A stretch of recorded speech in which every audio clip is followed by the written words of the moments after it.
Hello everyone, आइए हम लोग आज बात करते हैं प्रीपोजिशन से इन दो वर्डों के बारे में जो कि बहुत ज़्यादा हम लोगों को कन्फ्यूजन पैदा करता है। तो उस बारे में हम आज बात करने वाले हैं इन और इनटू के बारे में, क्योंकि ये जब भी आता है तो हमारे माइंड में क्या करता है, कन्फ्यूजन पैदा करता है। इस कन्फ्यूजन को इस वीडियो के थ्रू हम आज दूर करने वाले हैं। तो आप कहीं मत जाइएगा, इस वीडियो में अंत तक बने रहिएगा, क्योंकि मैं आप लोगों को प्रॉमिस करना चाहता हूं कि इस वीडियो के थ्रू आप ये दोनों जो डाउट होता है इन और इनटू का, मैं क्लियर कर दूंगा। चलिए इस वीडियो को स्टार्ट करते हैं बिना देर किए। देखिए, सबसे पहले हम बात करने वाले हैं कि प्रीपोजिशन में जो इन है, इन का भी मतलब में होता है और इनटू का मतलब भी क्या होता है, में होता है। दोनों का मतलब में होता है, लेकिन यूज जो होता है इनका अलग अलग जगहों पर होता है। क्लियर? इनका यूज जैसे कह रहा है कि समथिंग दैट इज इनक्लोज्ड और सराउंडेड बाय समथिंग लेस। अगर मान लीजिए कि कोई भी चीज़ है जो सराउंडेड है, मतलब घिरा हुआ है, कोई भी चीज़ है, सपोज दैट मान लीजिए कि एक ग्लास है या एक कप है, वो क्या है, सराउंडेड है, मतलब गोलाकार है, घिरा हुआ है। तो उस कंडीशन में अगर उसमें कोई भी चीज़ पहले से मौजूद है तो उसमें हम क्या करेंगे, इन का यूज़ करते हैं। कोई भी चीज़ है जो कवरअप है, चारों तरफ से घिरा हुआ है, तो उस दशा में अगर कोई भी चीज़ उसमें मौजूद है पहले से, तो उस कंडीशन में हम मे का यूज़ करते हैं, मतलब इन का यूज़ करते हैं। क्लियर? या मान लीजिए कि हमारा घर है, हमारा घर जो है चारों तरफ से सराउंडेड है, मतलब घिरा हुआ है। उसमें अगर कोई व्यक्ति या कोई वस्तु या कोई भी चीज़ है तो हम क्या करेंगे, उसके लिए इन का यूज़ करेंगे। क्लियर? मान लीजिए और क्या है, दूसरा पॉइंट दिया है कि अपीयर्स टू बी इनक्लोज्ड और सराउंडेड। मान लीजिए कि कोई मेंटली भी, मतलब मान लीजिए कि कोई ऐसा चीज़ जो कि जैसे कोई बच्चा है जो कि एक प्लेग्राउंड है, वो घिरा हुआ नहीं है, लेकिन हाँ मेंटली एक घिरा हुआ है। अगर अपनी नज़र से देखें तो कहें कि नहीं, एक एरिया जो कि लिमिटेड है उसी के अंदर बच्चे खेल रहे। कहते हैं the boys are playing in the field, कहते हैं कि the boys are playing in the field. ये घेरा हुआ नहीं है, लेकिन फिर भी वो मेंटली क्या है, ये एक एरिया है जिसके अंदर वो बच्चे खेल रहे हैं। तो उस कंडीशन में भी हमें क्या करना होता है, इन का यूज़ करना होता है। तो बहुत सारी चीज़ें हैं जो हमारे मन में डाउट क्रिएट करते हैं, उसको हम इस वीडियो के थ्रू दूर करने वाले हैं। तो एक है यहाँ पर देखिए, हम आप लोगों को फिगर के थ्रू भी बताना चाहेंगे कि एक ये ग्लास है, इसमें पहले से वाटर मौजूद है, तो हम क्या करेंगे, इसके लिए इन का यूज़ करेंगे, क्योंकि ये वाटर जो है इसको हमने भरते हुए नहीं देखा, यानी हमने मोशन नहीं देखा, ये पहले से ही वाटर इसमें मौजूद है। इस कंडीशन में हम इसमें क्या करेंगे, इन का यूज़ करेंगे। ये हाउस है, एक घर है जो कि क्या है, चारों तरफ से सराउंडेड है, मतलब घिरा हुआ है, कवरअप है। तो इस कंडीशन में हम क्या करेंगे, इसमें इन का यूज़ करेंगे। कब? जब पहले से कोई वस्तु या कोई बच्चा या कोई व्यक्ति अगर स्थित है, मतलब है, तब। क्लियर? दूसरी चीज़, अगर इसमें मान लीजिए कि अगर कोई भी चीज़, यहाँ पर देखिए मैं बताना चाहूँगा इनटू का, ये एक ग्लास है और ग्लास में पहले से वाटर मौजूद नहीं है, ये भी कवरअप है, ये भी कवरअप है, लेकिन ये ग्लास जो है एम्प्टी है। अगर इससे हम बाहर से क्या करेंगे, कोई भी चीज़, पानी होगा, दूध होगा या टी होगा, कोई भी चीज़ होगा, अगर हम उसमें डालेंगे, ठीक है, अगर हम उसमें डालेंगे तो क्या होगा, इसमें मोशन होगा कि नहीं होगा। तो जब कोई भी चीज़ को हम डालते हुए देखते हैं, मतलब मोशन में देखते हैं, तो उस कंडीशन में हम क्या करेंगे, इनटू का यूज़ करते हैं। लेकिन अगर कोई भी चीज़ पहले से मौजूद हो, अगर कोई भी चीज़ पहले से मौजूद हो तो उसमें हम इन का यूज़ करते हैं। लेकिन अगर कोई भी चीज़ मोशन में हो, जो अपना मतलब उसी टाइम किसी चीज़ में चेंजिंग किया जाता है, कहीं से बाहर से उसमें अगर डाला जाता है, तो उस कंडीशन में हम क्या करेंगे, इनटू का यूज़ करेंगे। यानी फ्रॉम आउटसाइड टू इनसाइड, यानी बाहर से कोई अंदर हम डालेंगे, उस दशा में इनटू का यूज़ करेंगे। एक देखिए यहाँ पर एक तालाब है, एक रिवर है, इसमें क्या कर रहा है, एक बच्चा जंप मार रहा है, बच्चा उसमें पहले से मौजूद नहीं है। समझने की कोशिश कीजिए, अगर बच्चा जो है वो क्या है, पहले आउटसाइड है, रिवर से बाहर है, लेकिन वो जंप मार रहा है, मतलब उसमें मोशन हो रहा है, चेंजिंग हो रहा है, और वो कहाँ जा रहा है, तालाब के अंदर जा रहा है। अगर वो बच्चा पहले से उस नदी में मौजूद होता तो उसमें क्या बोलते, the boy is swimming in the river, लेकिन the boy is jumping into the river, यानी बच्चा जो है वो जंप कर रहा है कहाँ पे, रिवर में। तो इसमें मोशन हुआ कि नहीं, तो उस कंडीशन में हमें क्या करना है, इनटू का यूज करना है। तो ये छोटी छोटी चीजें हमें क्या करना है, समझने की कोशिश करना है। जब मोशन होगा तो हम इनटू का यूज करेंगे, अगर मोशन नहीं होगा, पहले से वो चीज उसमें मौजूद होगा, तो हम इन का यूज करेंगे। क्लियर। दूसरी चीज़ हम और यूजेस का अगर मान लीजिए, मैं तो इसमें डिफरेंस के बारे में बताने वाला था, लेकिन चलिए इनके बारे में थोड़ी सी और जानकारी आप लोगों को मैं देना चाहूँगा कि पार्ट ऑफ द डे, अगर पार्ट ऑफ द डे का जहाँ पर होगा यूज़, वहाँ पर भी क्या किया जाता है, इन का यूज़ किया जाता है। जैसे यहाँ पर हमने लिखा है कि इन द मॉर्निंग, जब कोई पार्ट ऑफ द डे के बारे में अगर चर्चा होती है तो मॉर्निंग के पहले हम क्या करते हैं, in the morning, in the afternoon, in the evening.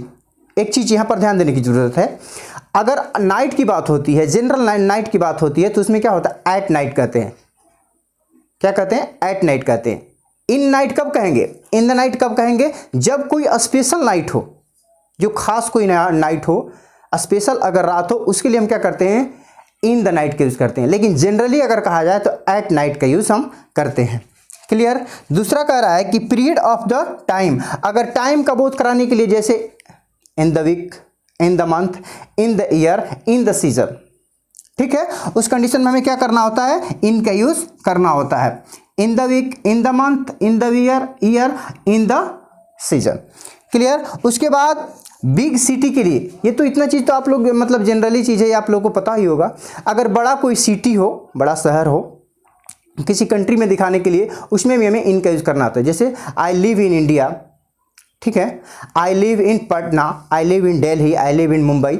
तो बड़े सिटी कस्बों के लिए हम क्या करते हैं, इनका यूज़ करते हैं। स्टेट और कंडीशन के लिए भी हमें क्या करना होता है, इनका यूज़ किया जाता है। जैसे मान लीजिए कि कोई क्या है, कोई दर्द में है, he is in the pain, he is in temper, okay, तो उस कंडीशन में भी हमें क्या करना होता है, ही इज़ इन टेंशन। तो इस कंडीशन में हमें इनका यूज़ करना होता है। क्लियर। दो चीज़ें और बताना चाहेंगे आप लोगों को, बहुत सारी ऐसी चीज़ें हैं जो कि प्रीपोजिशन में बहुत सारे कन्फ्यूजन पैदा करते हैं, कन्फ्यूजन वर्ड्स होते हैं। देखिए हमने यहाँ पर एक लिखा है कि कितने बहुत सारे ये क्वेश्चन कॉम्पिटिटिव क्वेश्चन में आते हैं कि इन द चेयर होगा कि ऑन द चेयर होगा। ध्यान रखिए, इन द चेयर होगा कि ऑन द चेयर होगा, ये क्वेश्चन हमेशा आते हैं कॉम्पिटिटिव एग्जाम में, इसलिए ध्यान से समझने की कोशिश की। अगर आर्म चेयर होगा, आर्म चेयर जिसमें बाजू निकला होता है, आप लोग देखे होंगे जिसमें बाजुएं निकली होती हैं, अगर वो होगा तो वहाँ पर क्या होगा, आपको इन द चेयर होगा। लेकिन वैसे चेयर जिसमें बाजुएं नहीं होती, बाजुएं फ्री होती हैं, उसमें क्या होगा, ऑन द चेयर होगा। क्लियर। अगर बाजुएं लगी होगी चेयर होगा तो उसमें क्या होगा, इन द चेयर होगा। अगर जिसमें बाजुएं नहीं होंगी उस चेयर में क्या होगा, ऑन द चेयर होगा। क्लियर। दूसरी चीज, in the bed, on the bed, ये भी क्वेश्चन आता है कि इन द बेड होगा कि ऑन द बेड होगा। इन द बेड कब होगा, इन द बेड जब होगा अगर मान लीजिए कि हम पूरा सोए हुए हैं, एकदम स्लीपिंग मोड में हैं, उस कंडीशन में इन द बेड होगा। लेकिन अगर हम बेड पर पढ़ रहे हैं, या मान लीजिए कोई वर्क कर रहे हैं, या हम बैठे हैं, तो उस कंडीशन में क्या होगा, ऑन द बेड होगा। उस कंडीशन में क्या होगा, ऑन द बेड होगा। लेकिन अगर हम स्लीपिंग मूड में हैं, सो रहे हैं, तो उस कंडीशन में क्या होगा, हम इन द बेड का यूज करते हैं, याद रखिए। उसके बाद हम बात करेंगे इन द बस की ऑन द बस। ये भी क्वेश्चन बहुत कंफ्यूजन पैदा करता है, इन द बस होगा कि ऑन द बस होगा। जब बस ट्रैवल कर रही होती है, जब बस ट्रैवल कर रही होती है तो हम क्या करते हैं, ऑन द बस का यूज करते हैं। लेकिन अगर बस वो स्थित होगी, अगर बस वो खड़ी होगी, तो क्या बोलेंगे, हम इन का यूज करेंगे। क्लियर। उसके बाद है इन द ट्री होता है कि ऑन द ट्री होता है। ये भी क्वेश्चन आता है कि इन द ट्री होगा कि ऑन द ट्री होगा। पेड़ में कहते हैं ना कि हिंदी से तुलना मत कीजिए प्रीपोजिशन का। अगर हिंदी से तुलना करेंगे, हिंदी के अकॉर्डिंग आप समझने की कोशिश करेंगे, तो आप कभी भी ग्रामर नहीं सीख सकते हैं और प्रीपोजिशन नहीं सीख सकते। इसलिए मैं कहता हूँ बार बार कि आप इंग्लिश और हिंदी का तुलना मत कीजिए, आप हिंदी के अकॉर्डिंग आप इंग्लिश मत सीखिए, नहीं तो आप कभी नहीं सीख पाएंगे। इन द ट्री कभी भी होगा तो इन द ट्री होगा, ऑन द ट्री नहीं होगा। ऑन द ट्री कब होगा, ऑन द ट्री भी होता है कब, जब वो पेड़ गिर गया होता है, मतलब टूट गया होता है, उस पर अगर हम जा करके बैठेंगे तब कहेंगे कि ऑन द ट्री। लेकिन एक पेड़ जब खड़ा है, हरा भरा है, अगर उस पर हमको यूज़ करना है, उसमें यूज़ करना है तो इन द ट्री होगा, ऑन द ट्री नहीं होगा। आया समझ में? क्लियर? तो ये सारे क्वेश्चन कुछ ऐसे हैं जो कि बहुत कन्फ्यूजन पैदा करते हैं। तो आई होप आप लोगों को ये समझ में आया होगा, इसे आपको याद करने की ज़रूरत होगी। उसके बाद बात करते हैं हम इनटू के बारे में। चेंज इन स्टेट, कोई भी चीज़ जो उसका स्टेट चेंज करता है, जैसे क्या मिल्क जो है, मिल्क का दही बनना, क्या है ये? उसका स्टेट चेंज कर रहा है कि नहीं कर रहा है? या वाटर का आइस में बदलना, ये क्या है? उसका स्टेट चेंज करता है, दशा चेंज करता है कि नहीं करता? पहले वो वाटर था, फिर क्या हो गया, वो आइस बन गया। तो उस कंडीशन में हमें क्या करना है? इनटू का यूज़ करना है।